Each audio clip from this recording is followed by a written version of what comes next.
Our next talk is a multi-center talk that is being presented by Dr. Murray Shams. The talk is entitled Vascular Surgery Program Director Work Hours and Compensation Do Not Align with ACGME Proposed Requirements. So we'll take it away. Good afternoon. Thank you to the Program Committee for allowing us to present our work. These are my disclosures. In 2019, the ACGME made proposals to change the common program requirements for vascular surgery program directors. Those changes included an increase to 50% of overall time spent on non-clinical administrative duties for their programs. They also required that program directors be provided with a salary support to devote 20% of an FTE to program administration. In July of 2020, the ACGME made additional changes to the common program requirements, where at a minimum, the program director must be provided with a salary support required to devote 20% of an FTE to non-clinical time to the administration of the program. The program director must be provided a minimum of 20% protected time for program administration. For program directors with both an integrated and an independent vascular surgery program, an additional 10% of additional protected time must be provided. And that program directors with both an independent and an integrated vascular surgery program with more than 10 residents or fellows must have an associate program director. The ACGME defines a 20% FTE as 1 workday per week. Administrative time is defined as non-clinical time spent meeting the responsibilities of the program director. The requirement does not address the source of funding required to provide the specific salary support. They also require all training programs to have a program coordinator with at least a 0.5 FTE designated to the vascular surgery training program.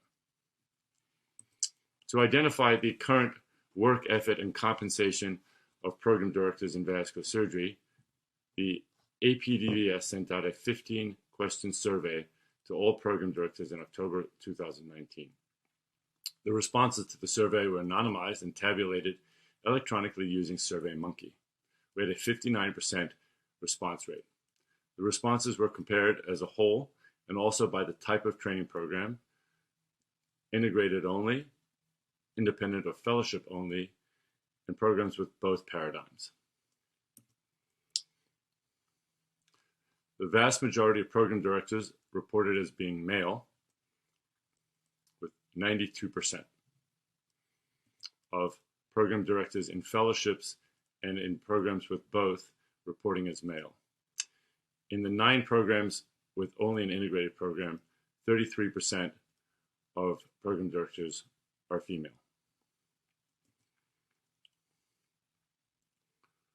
50% of all program directors have been program directors for at least 0 to 5 years.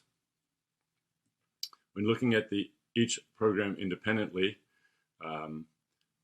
there's an equal distribution of years as program director, with a slight increase in programs with only a fellowship, having program directors who have been doing their job for greater than 15 years.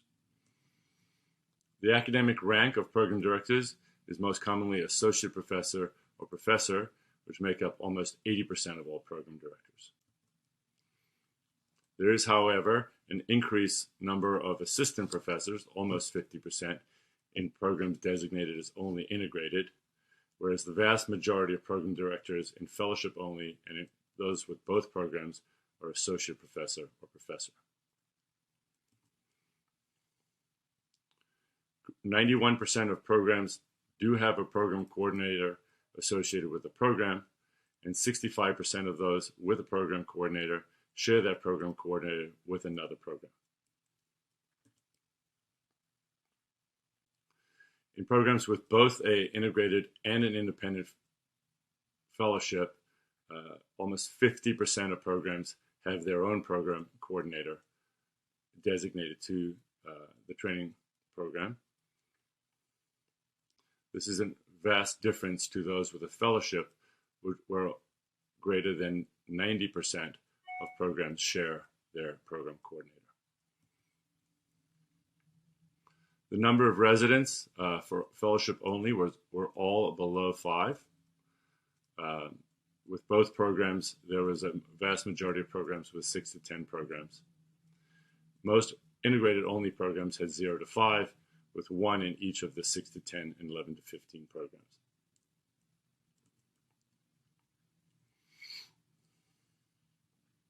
The assigned FTE of compensation for being program director was 0.1 to 0.2 in almost 90% of respondents.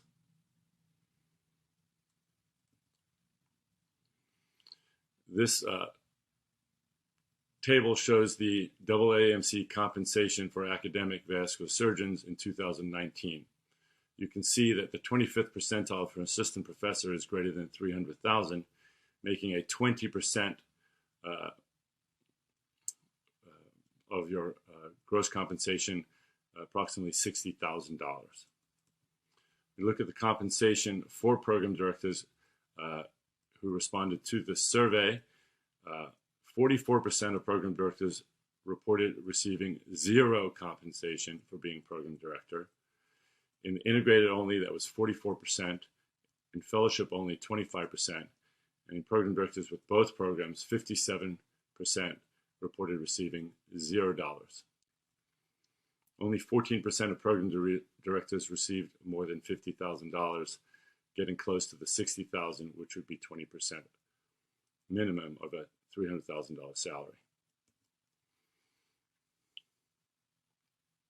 Again, this is looking at data divided by training program. The percent compensation was generally in most programs between 0 and 10%, with only 2 integrated, 5 fellowship, and 3 both paradigms reporting 11 to 20%, and only 1 program director reporting greater than 20% compensation for their time.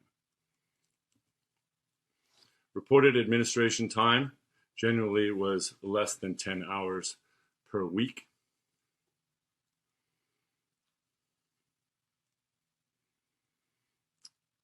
With only 2 program directors in fellowships and 2 with both reporting more than 20 hours or 50% of a work week.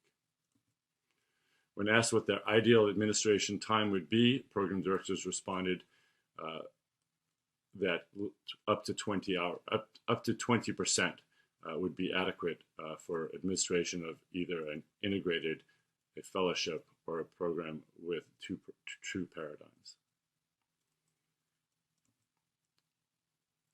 In summary, there appears to be a significant gender disparity in current vascular surgery program directors. The program directors with only a fellowship tend to be more senior and have been program directors for greater than 15 years in many cases. There's an increased number of junior faculty engaged as program director in integrated only training programs. Most program directors do not spend 20% of their time in program administration. More than 40% of program directors are uncompensated, and only 14% get close to the 20% threshold compensation for their protected time. The ACGME requirement of 20% administrative time seems appropriate based on the current effort and ideal time requirements of program directors in vascular surgery. The ACGME and GME offices need to address the source of compensation for non-clinical time for program directors and mandate a 20% compensation for all program directors. Thank you.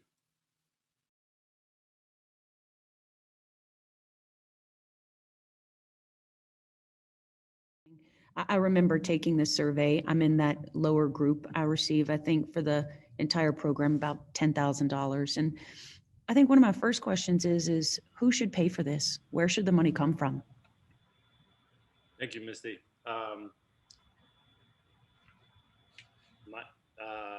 I don't know. So I think, it's up to the departments. It's up to the divisions. In our program, GME does compensate the program directors directly. but it's not extra pay, but it buys back some time. So, I'm not program director anymore, but I actually did receive $50,000, I think, of hard money towards my compensation. And so I think that was fair for having 10 residents and a fellow. So, I think that's a reasonable compensation. But so we have a compensation plan that's based on the number of residents in the program. But I know that's not, pretty typical. I've had lots of people reach out over the years. Some programs that are community-based where they get no compensation at all. And I don't think that's really fair. And that was sort of the point of this. So from the time of the original ACGME proposal to the, this was supposed to be presented at the VAM in the spring, so things have changed. But the 50% was changed to 20%, which I think is, more appropriate. A 50% time is completely unrealistic. In our clinic, in the world that we function in, you just wouldn't be able to be paid at all. I know that medicine programs do that, but perhaps their total compensation is probably less than what vascular surgeons are. Yeah, I'm glad you clarified that, because I had remembered the 50% mark at one point, but we have a lot of questions that have come in. First, from Philip Church, the question is does this administrative time include didactic teaching, rounds, or operating time at all? Zero. So this has to be non-clinical, non-conference time. This is time that you spend working on program administrative functions. So meeting with the residents, doing your reviews, working on your curriculum, possibly any sort of remediation or sort of disciplinary type stuff.